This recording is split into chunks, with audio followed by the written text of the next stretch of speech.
For the record, my name is Brian Worrell, City Councilor for District 4. I am the Vice Chair of the Boston City Council Committee on City Services and Innovation Technology. I am joined by my colleagues, Councilor Aaron Murphy at large and Council President Ed Flynn, District 2. This hearing is being recorded. It is being live streamed at boston.gov/city-council-tv and broadcast on Xfinity Channel 8, RCN Channel 82, Fios Channel 964. Written comments may be sent to the committee email at ccc.csit@boston.gov and will be made a part of the record and available to all councilors. Public testimony will be taken at the end of this hearing. If you wish to sign up for public testimony here in the chamber, please sign in on the sheet near the door. If you're looking to testify virtually, please email Shane Pack at shane.pack@boston.gov for the link, and your name will be added to the list. Today's hearing is on docket number 1097. Message in order for your approval in order to reduce the FY23 appropriation for the reserve for collective bargaining by $1,273,531 to provide funding for the Boston Public Health Commission for FY23 increases contained with the collective bargaining agreements between the Boston Public Health Commission and the Boston EMS Division of the Boston Patrolmen's Association, filed in the office of the City Clerk on June 12, 2023. Docket number 1098. Message in order for your approval, a supplemental order for the Public Health Commission for FY23 an amount of $1,273,531 to cover FY23 cost items contained within the collective bargaining agreement between the Boston Public Health Commission and the Boston EMS Division of the Boston Patrolmen's Association. The terms of the contracts are July 1st, 2021 through June 30th, 2023, and July 1st, 2023 through June 30th, 2026. The major provisions of the contracts include base wages increases of 1.5% in July of 2021, 2% in July 2022, 2% in July 2023, and 2% in July 2024, and 2% in July 2025. The agreements also contain other benefits, including a mobile integrated health community EMS adjustment and increased hazardous duty differentials. Before I go to my council colleagues for opening statements, I will read a letter of absence from the office of Councilor Julia Mejia, City Council at Large, and it's dated July 17th. Dear Chair and members of the Committee on City Services and Innovation Technology, I'm writing to inform you of my absence during today's City Council hearing on dockets number 1097 to 1098, a hearing regarding collective bargaining agreements. Due to a scheduling conflict, I am unable to attend. A representative from my staff will be listening in and following up with me. I appreciate your understanding and that the rest of the City Council. Sincerely, Julia Mejia, Boston City Council at Large. I'll turn it over to my council colleagues in order of arrival. Councilor Aaron Murphy at Large. Thank you. Thank you for being here and for the EMS union representation. As the chair of public health and also resident in the city of Boston, always making sure we advocate for our first responders and making sure that we are getting this money where it needs to, and we'll continue to support EMS and their contracts. So thank you very much. That's all. Thank you, Councilor Murphy. And I'm grateful to both sides for the hard work and dedication to ensure that the city of Boston can continue to deliver emergency medical services efficiently while working to pay EMS workers fairly. I'm especially glad to hear that we'll be working to drive recruitment by eliminating the lower new recruitment starting salary and providing temporary relief from residency requirements. We'd love to hear more about that. And also I'm excited to hear about the new mobile integrated health program, which will expand the services that EMS personnel are able to provide. While increase options for further treatment. Thank you to all the parties for their complete work on this contract. Now I'll turn it over to the administration for any presentations. Great. Thank you, Chair Worrell and Councilor Murphy and Councilor Flynn. Thank you for this opportunity to provide more information about the Boston Public Health Commission, its contract with the EMS division, with the Boston Patrolmen's Association Union, and its implications for the city budget. My name is Jim Williamson. I'm the budget director here at the City of Boston. I'm here to address the two dockets that are before you. And we have members of, from PHC, Jim Hooley, the chief of EMS, and Lou Mandariti, a senior advisor on labor relations, to address the details of the contract. I'm here to talk about the two dockets and the budgetary implications. So docket 1097 reduces the collective bargaining reserve from the prior fiscal year. We're currently in FY24. This is for FY23. And then puts the dollars in the Public Health Commission budget. The dollar amount is $1,273,531. As you may remember, in the FY23 budget that the City Council approved in June of 2022, there was a $75 million reserve established for collective bargaining. And since July 2022, there's been roughly 15 different supplementals that have gone through. And for the city, BPS, and PHC, various unions. And now with this reduction of roughly $1.3 million, the reserve will be finishing the year at about $34 million. And what will happen with that reserve is, as contracts continue to be settled, the FY23 implications of that retroactive earnings payment will be moved into this and liquidate this reserve. So with that, I will turn it over to other members of the team to talk about the contract. Thank you for the opportunity to appear today, Councilor Worrell, at-large Councilor Murphy.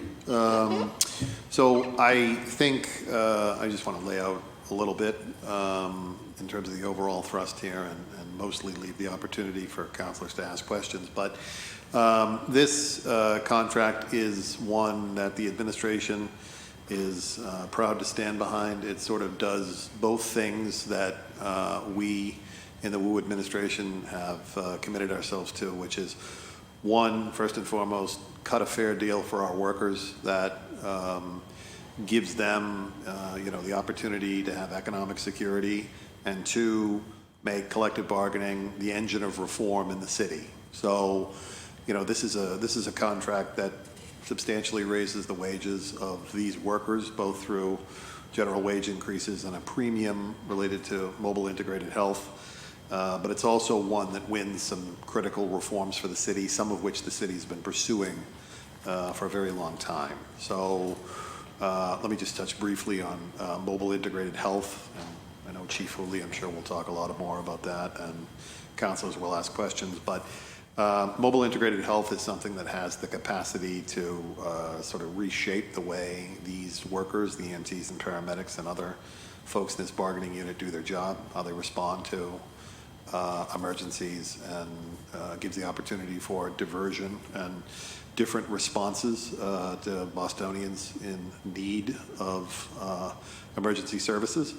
And so essentially what the city got in its contract with respect to MIH is what in labor relations is called a bargaining waiver. So we've got the ability to sort of roll this out in coming years as it changes, how, to do this, and sort of have the ability to do this and lock arms with the union and implement it, as opposed to have it be a situation where, we have to bargain over every little thing and affects bargaining that could delay it and could, prevent it from taking effect as quickly as we can. And then the other big one that I would highlight is an influenza, mandatory influenza vaccine. As we came out of the pandemic, this is a bargaining unit, and these workers are people who deal an awful lot with elderly residents, at-risk residents. This is something that the city's pursued for a long time, is to make sure our paramedics, EMTs, and the other folks in this unit have that influenza vaccine, and we were able to do it this time. So I would leave time for questions on other specific things, but this is a contract that the administration stands behind, and feels like it accomplishes a couple of the key goals that are very important to the mayor. So, thank you.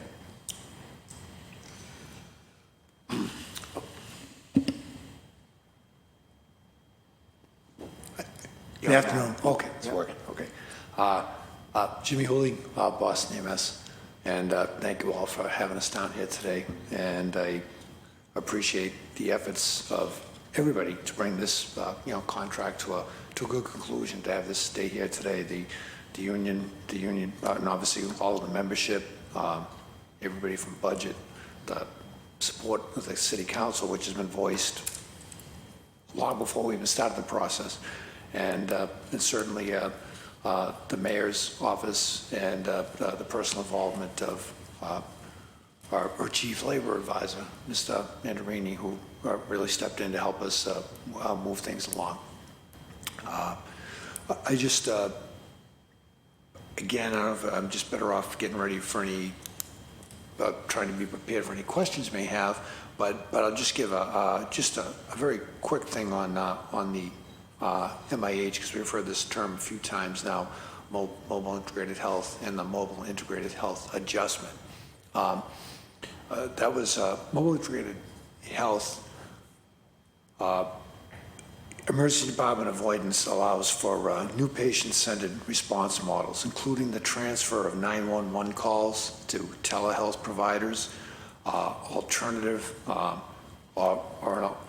responses by non-ambulance response units for treatment in place for some conditions, but also for transport to non-hospital facilities. That's easier said than done. This is a long application process that had to be thoughtfully prepared. I think both of them for two of the ones, one for the ED avoidance and the other one for even the telehealth, telemedicine portion, were about 33-page submissions to the Department of Public Health that were weighed by them over several months before they were approved. Boston EMS was the first ambulance licensed ambulance service in the Commonwealth to be approved for these new programs. Proud to say that. Boston EMS has been a first in a lot of things over the years. The current programs now include Telebest. Telebest is a program which allows willing patients who are willing to accept this, who have demonstrated low acuity behavioral health emergencies or conditions, to be transferred directly from a 911 call taker to the Boston Emergency Services team, or BEST behavioral health clinician at their call center. It's a warm handoff. We actually transfer you on. It isn't like, hey, we'll call you back, give us your number.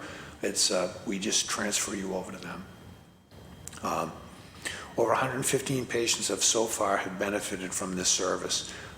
And in many cases there, they may be able to get their service delivered right over the phone, or they may be plugged in for appointments later at one of their centers, or for somebody to come out and visit them at home later. There's different options there. That saves somebody from who doesn't necessarily need an emergency room from going to an emergency room and maybe sitting there for several hours waiting for behavioral health people to get cleared up because they're dealing with maybe other things there.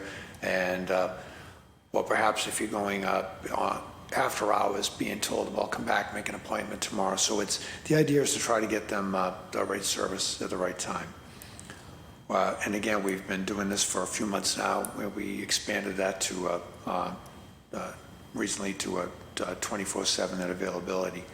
Another one is the alternative destination transport for patients who experience substance use disorder, taking them directly to a stabilization care center.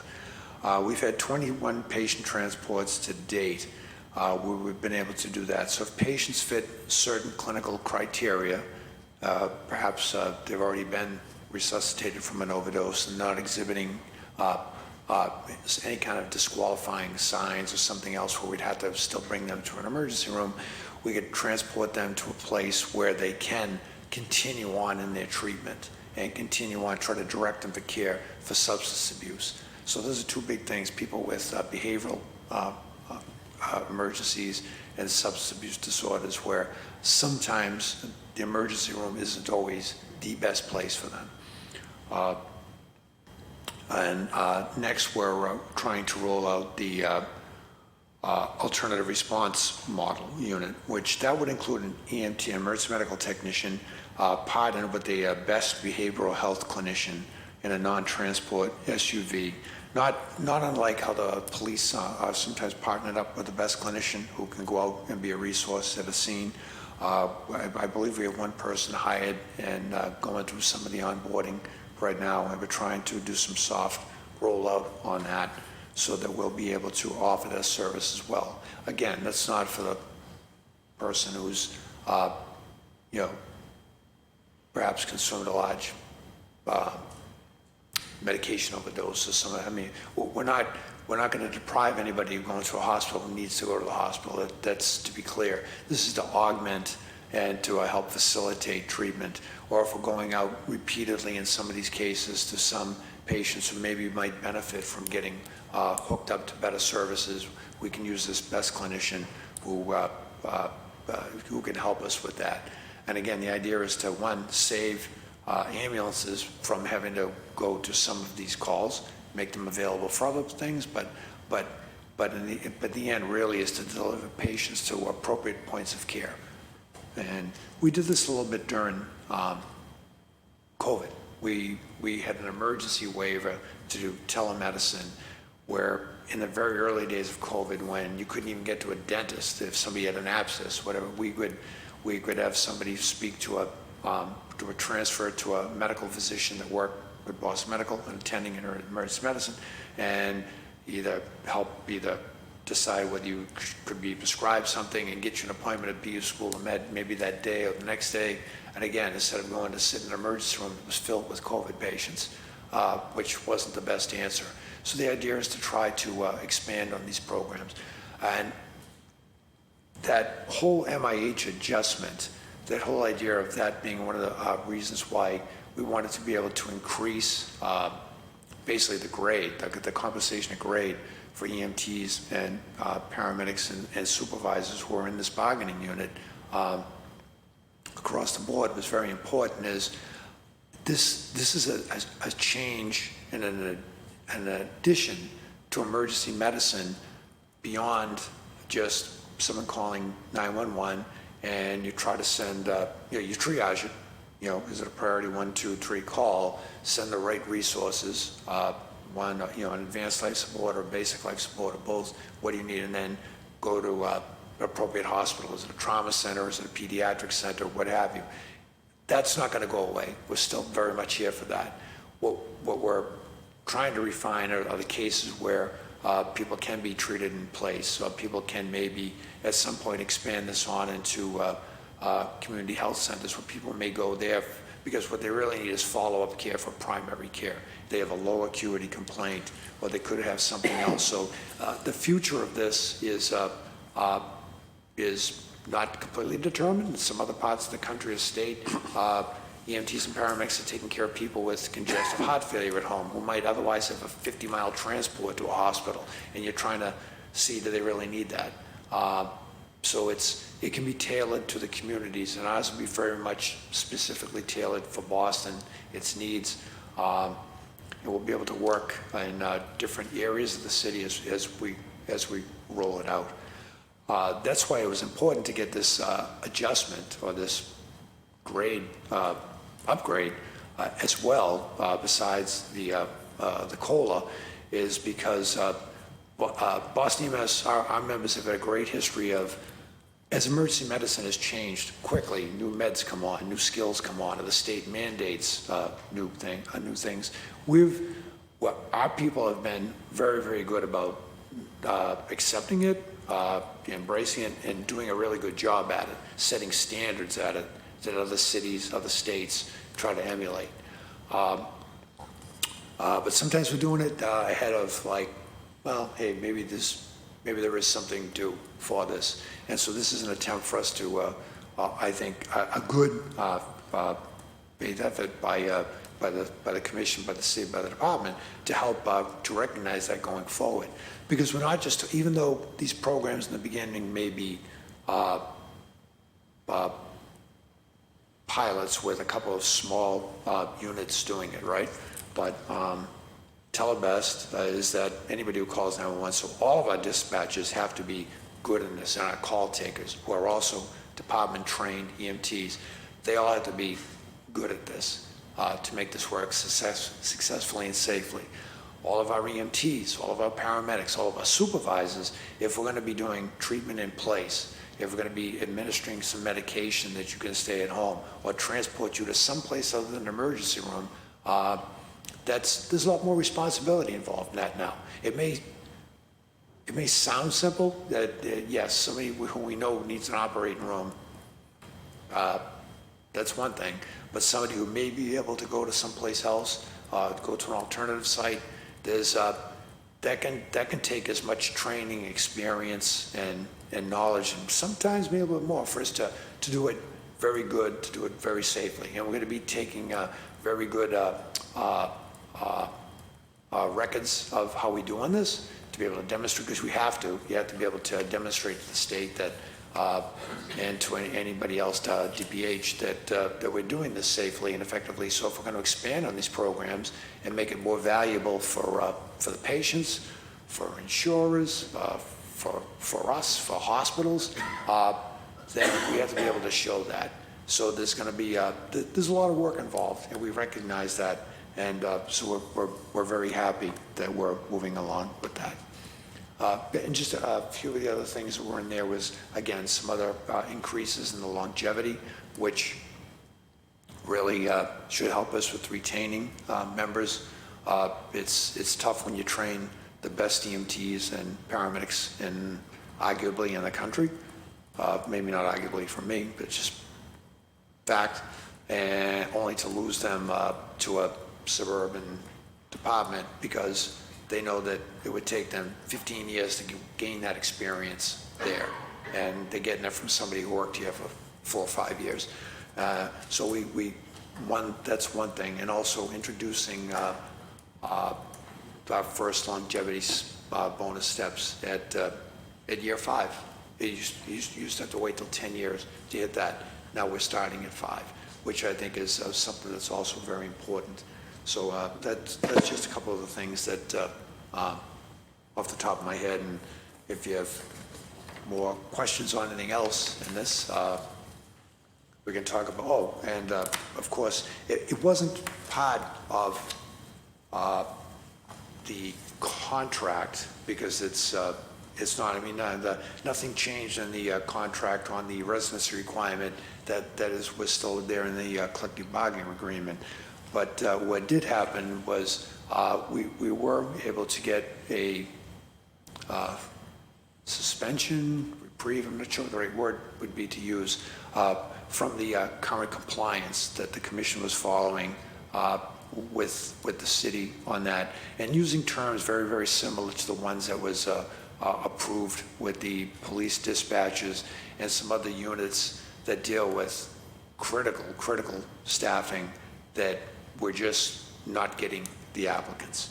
And if I could just touch on that quickly, last year this body approved 20 additional, and in the mayor's budget, obviously the mayor approved 20 additional personnel, EMTs, for us to put 2 more additional trucks on the day and evening shift anyway. We weren't able to hire any of those people last year because we were trying to catch up with people who left during COVID or people who were retiring after the completion of the last collective bargaining agreement as that drew to an end. Consequently, we have, if we look at all the uniformed FTEs, we have 428 uniformed FTEs with currently 58 vacancies in our department. And we have 29 people who are on, from recent recruit classes who are on probationary status. And the probationary status for our EMTs, because we do put so much responsibility on folks, is a year and 12 weeks. So we don't really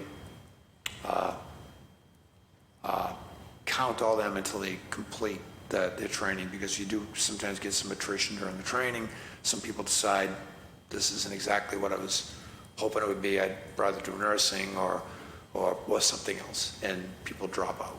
So we wanted to make sure we accounted for that. So, I mean, right now, we've got like maybe only about 60, maybe approaching 69% of our positions filled. So we've got our work cut out for us for the next couple of years to try to get our staffing back up to where we were approved even 2 years ago. Because our staffing levels that were approved 2 years ago were the same levels that were originally approved back in 2009, when we were going to hire 44 people, but that got canceled because of an economic downturn in that class, and we only got approved to finally get back to that a couple of years ago. So we're running a little bit behind the game on call, because due to call volume, the increased demands for service on us. So we're very much in an active recruiting mode. We have 75 applicants for our next exam. We'll see where that leads us. They'll get a written exam, practical exam, then an interview, and we're still working diligently to create more EMTs, to do more passive recruiting, to go out to offer at no cost EMT training for Boston residents, for people who are looking for a job where they wouldn't be accumulating huge college debt, where they would be able to maybe in a year's time jump into a good paying position that's is very rewarding, where they can immediately return value to their neighborhoods. And so we're looking for an infusion of personnel that we hope that's going to help us on the recruiting for people who are already certified by relaxing residency. Thank you very much. And but also for the long run to sustain it and help maintain our all of our other needs for language, cultural capacity. The folks who are here, already here, to help train them and bring them on. We have multiple paths going on for that, and I think this is an exciting time. And I think that you are going to see us kind of getting out of this post-COVID slump that everybody else is dealing with for staffing. Fingers crossed, and building on our organization. Thank you. Thank you. And now I'll turn it over to my colleague for first round of questioning. Councilor Murphy. Thank you. Thank you to the panelists and Chief Hooley for your in-depth explanation of the new contract. One question, and you touched on it a little bit with the concern we have across all departments with recruiting and retaining, but this new televest and this warm handoff to the best team, we know that our 911 call takers and our EMT call takers are dangerously low, right, with staffing and working long hours. How much better are we on the best team side with those call takers? Are there enough, and are they facing the same challenges? And let me just start also, and it's a wonderful program, and I appreciate that we're doing more of this handoff, so I do fully support this, just concerned as always, as all of us are, about we put this extra money into our contracts and we're not able to fill all of these positions for lots of different reasons, and I don't want to be a city where we no longer have residency or no longer can give city jobs to city people because we just can't find people to work. So just wanted to make sure you understood I wasn't in any way being negative about the actual program of it, but if you could touch on that, thank you. Sure, happy to. As far as the best call takers, we started off before, it was a couple of people over there who spent a lot of time with us going over how we process 911 calls. They sat up in our center for a bit. There was one particular gentleman did a lot of it. We did some time over there. Then they spent more and more time with us. Then as they kind of developed the protocols, developed the program, institutionalized it and got it going, then they started training their own people in-house. They do run a 24-hour center over there. I am not completely sure what happens if one of them is sick and someone's on vacation, or what their critical staffing things are, but hopefully they would notify us if that was the case. But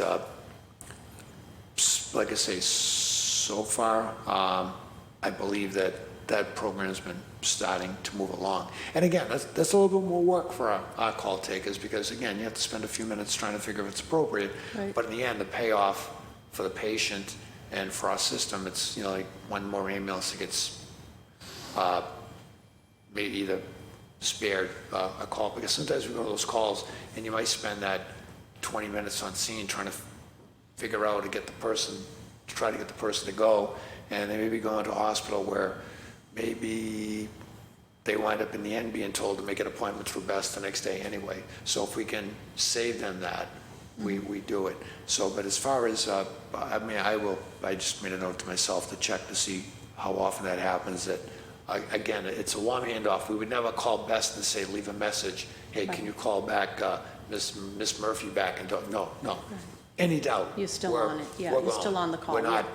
that's for sure. And if they finish talking to the person, similar to when we did this during COVID, and they want to call back and say, hey, we spoke to that patient, well, there's a bit more going on here.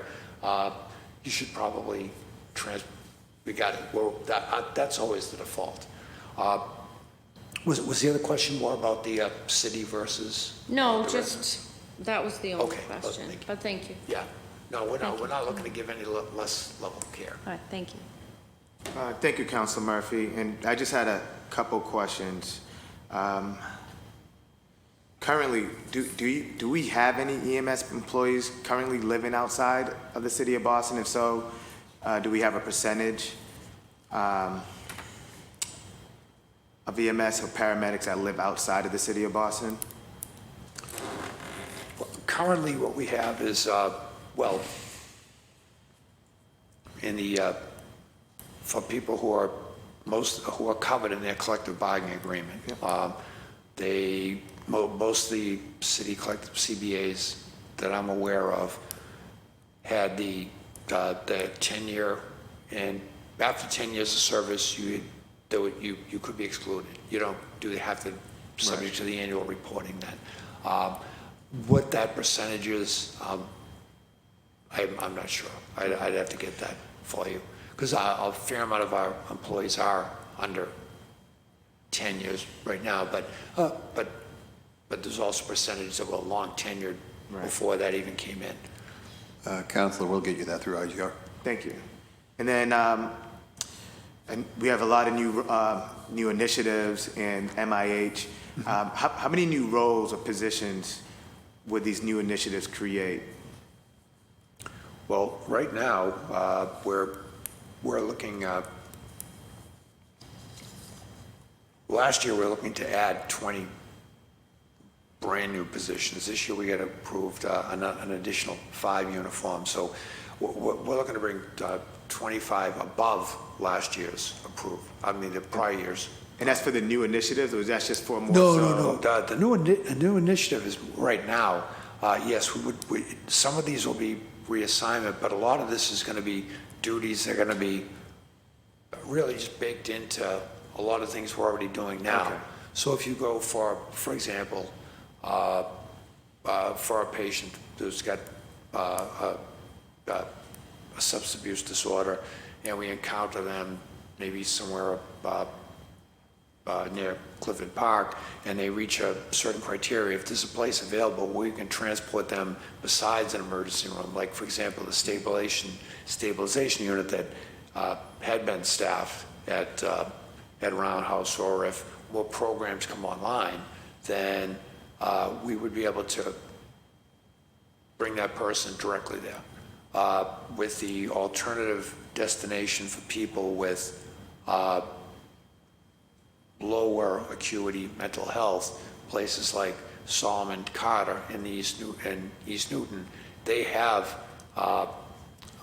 units down there where you can receive patients. Again, I'm not talking somebody who's in the midst of a psychotic episode, who's being restrained, what have you, no, or who may have drugs and other things, we have to try to sort out what's going on. They're still going to an emergency room. But there are people who may be able to just go directly to some other centers, and we're trying to build more on that. And there's more neighborhood health centers and stuff. I was trying to talk about either other type of programs coming up for mental health. The key thing for them is for them to get their staff, though, in place, too. A lot of that is staffing dependent. But in answer to your question is really all of our, what this is going to help us is like all of our personnel will be trained and cognizant of it so that, you know, you can, if you're working in ambulance 11 in Dorchester tonight, you would be able to request that unit or request the services of Telebest if you think, hey, this is a patient you're encountering that could maybe benefit better from this, one of these programs versus, you know, another trip to the emergency room tonight or transport.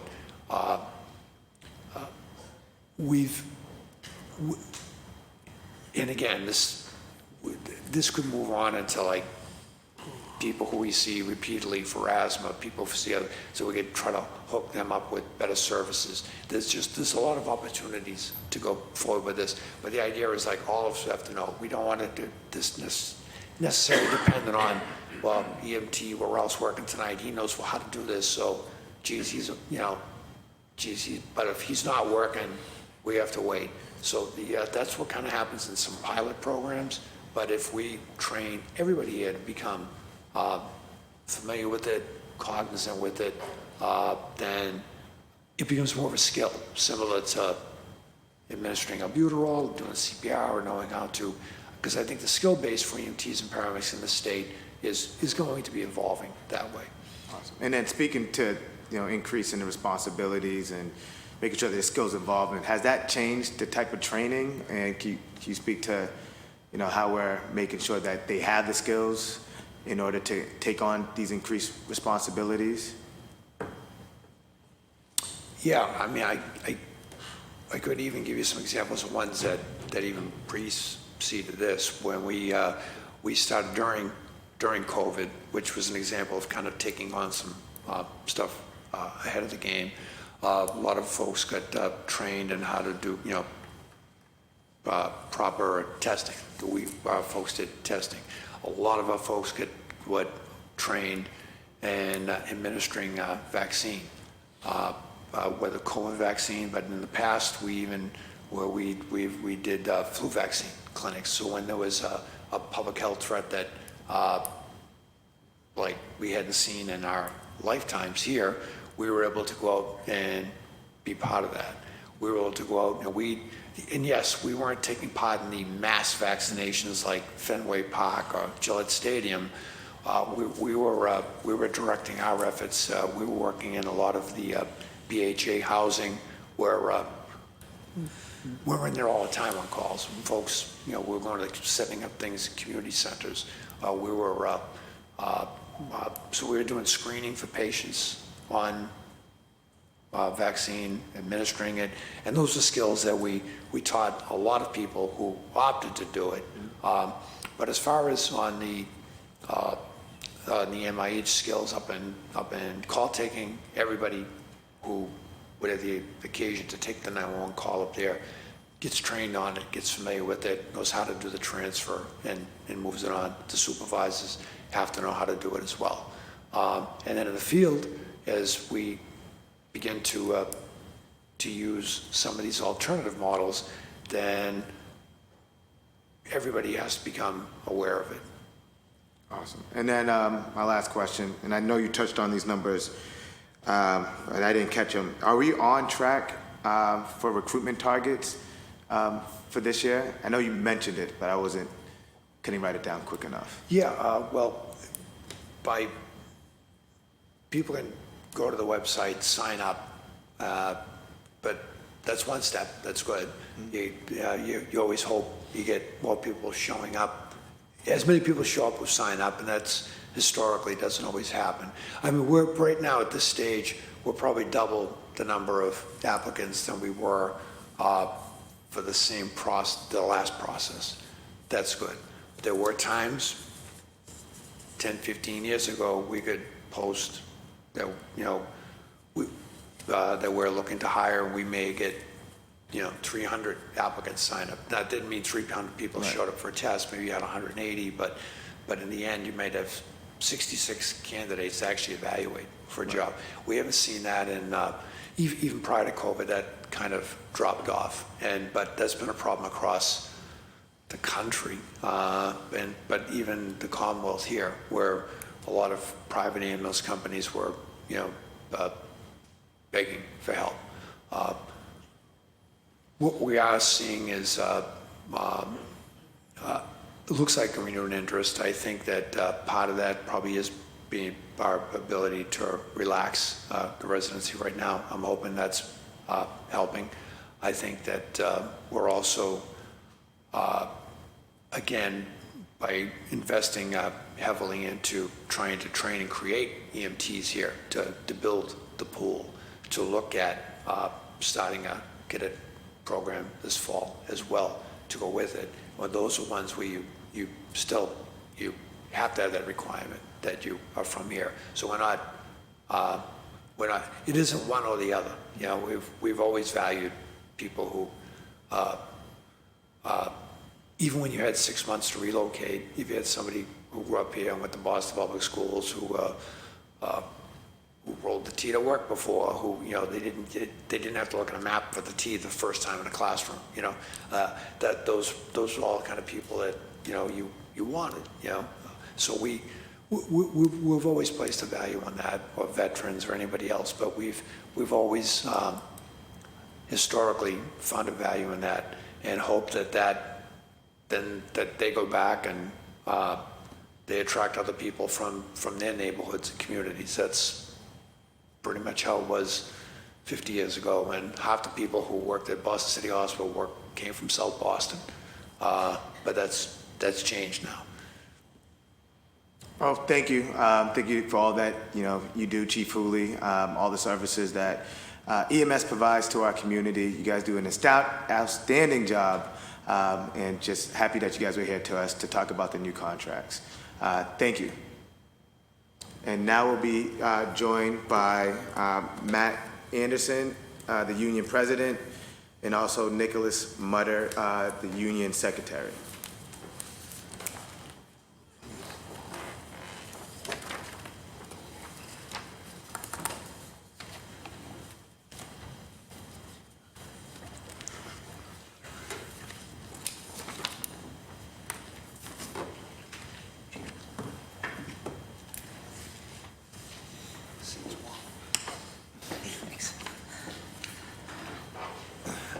Thank you, and if you guys want to give a quick presentation and just state your name and affiliation for the record. Yeah, so my name is Matt Anderson. I'm the union president and paramedic with Boston EMS. I just want to say thank you for taking the time out this afternoon to hear our words about the contract and the kind of the process that we went through. The union believes that this contract is really a start to something bigger than what Boston EMS was before. I don't think in the past with previous contracts that they really identified changes on our department, really identified where EMS was going to move into the future. Right now, we're currently writing history. Like the chief said, with mobile integrated health, this is something new that we've never done before. There's a lot of moving parts with it. There's a lot of regulatory responsibilities going into it, and I think this will broaden our horizons for the department. Not only are we going to respond to emergencies, but we can respond to other things that the community needs, and it really expands the health care of the community. We're the first line for people that don't really see doctors all that often. We'll see them in their time of need when they've never seen a doctor in 10, 15, 20 years. We advocate heavily for our patients. It doesn't matter race, religion, creed. It does not matter to us. We're there to help. We're always there. Our EMTs and medics do a very difficult job, a very labor-intensive job, physically demanding, mentally demanding, but we are, like the chief said, some of the best in the country, if not the best in the country. The 3-year moratorium, I think, is a start for our recruitment problems, but it's not the final answer. I think at the end of 3 years, we could potentially, if we don't get another extension on residency, I think we're going to see again, more issues recruiting.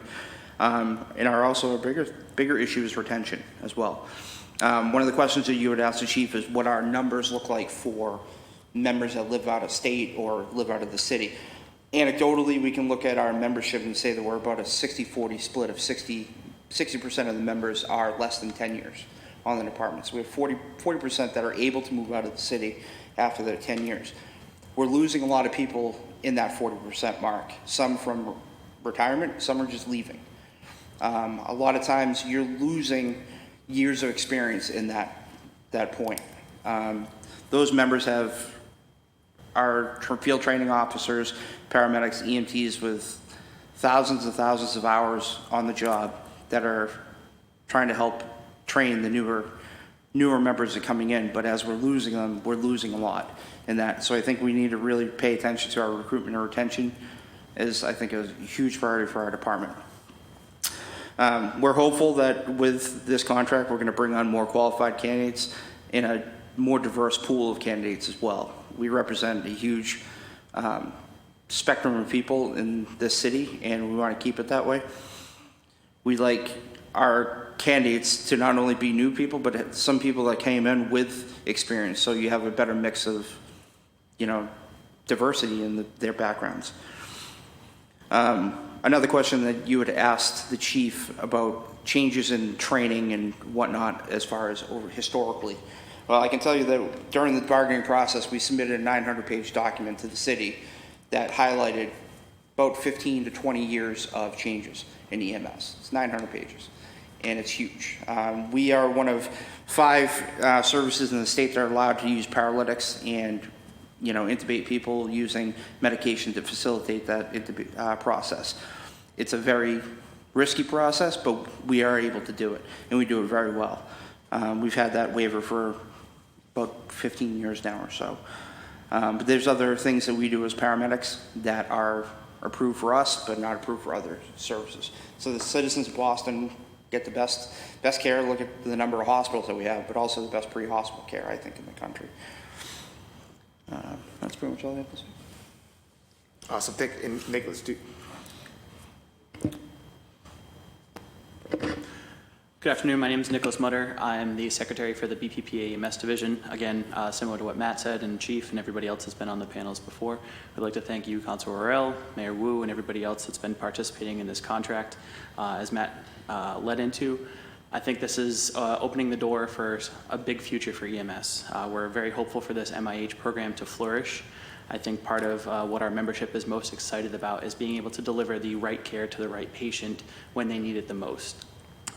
Again, the emergency room is not the end-all be-all for all the medical cases that we're responding to. Coming out of the pandemic, we're seeing an uptick in behavioral health and mental health emergencies. So being able to diversify the amount of care that we can provide to these patients in their time of need and diverting them from an often chaotic, overcrowded, highly populated ED is going to be very beneficial for our patients and the citizens of Boston here. thank you. A couple questions, one on the retention rate. Why do you think we have such a low retention rate? And then where are people why are they leaving EMS? Are they going off to be CNAs, nurses? Where are they going, and why such a low retention rate? So I think one of the issues that we are seeing is that quality of life issues. We are a busy system. If you work a day or evening tour, you could potentially be doing in your 8-hour shift, 12 to 15 calls in that shift, could be even more. Over time, that takes a toll. In our 8-hour shifts, you're here 4 days on, you're off 2 days, and then you're back at it again. A lot of times, a lot of the complaints that we get from our members is that the schedule is very chaotic. It's very hard to plan, especially because we've lost a lot of people.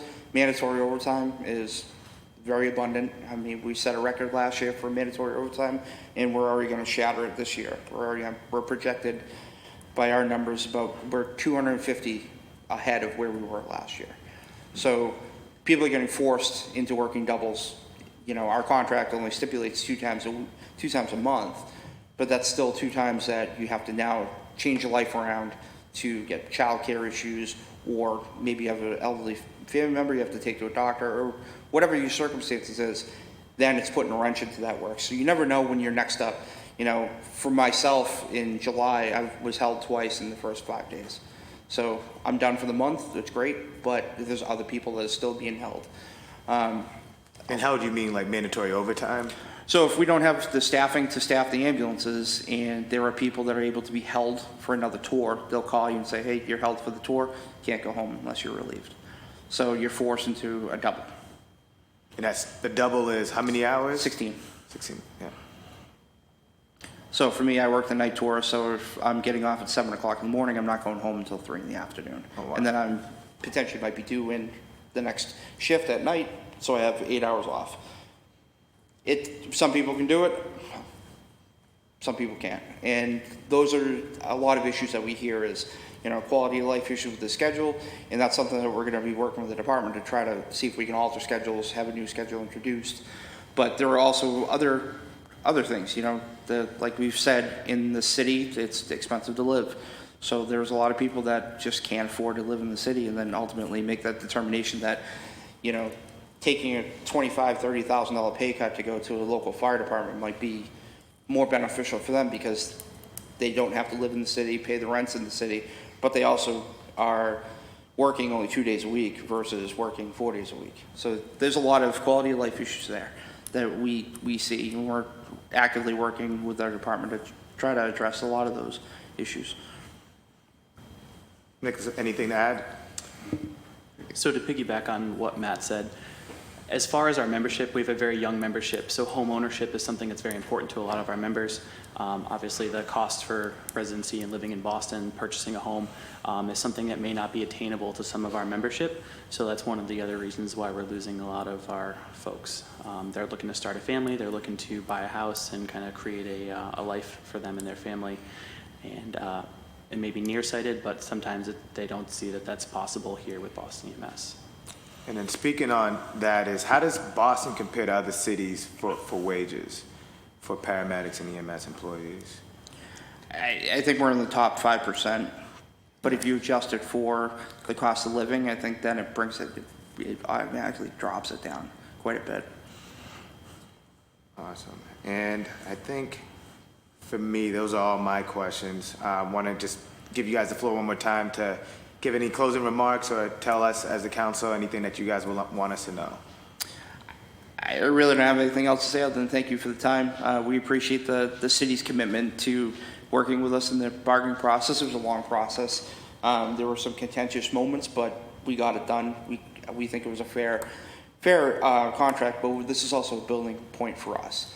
We're constantly looking at our brothers and sisters at the fire department, at the police department, and seeing that, you know, there's a big wage disparity between the services. And there's also other benefits that they have that we don't have. Some are legislative, some are just inherent in their contracts. But we're trying to close those gaps, and I think this contract is a good start. And hopefully we can get there to be equal with our other partners in public safety. Well, I appreciate all the services that you guys provide. I would say you guys are the best in the nation.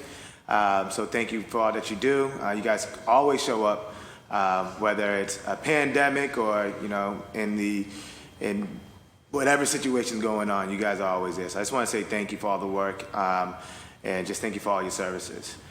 With that said, this meeting is adjourned. Thank you.